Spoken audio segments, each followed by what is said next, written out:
Sir, teka lang, di ko po kayo marinig. Wait lang Sir, di ko maintindihan kasi kanina nandito lang. Insan. Opo, ako po yung boyfriend. Boyfriend. Anong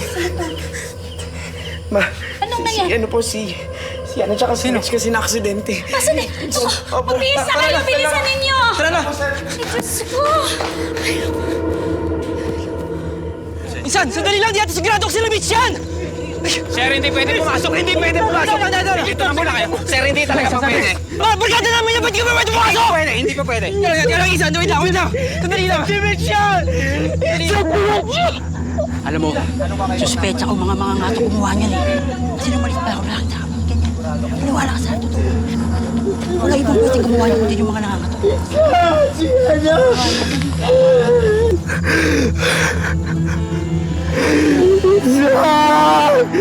It's a dimension!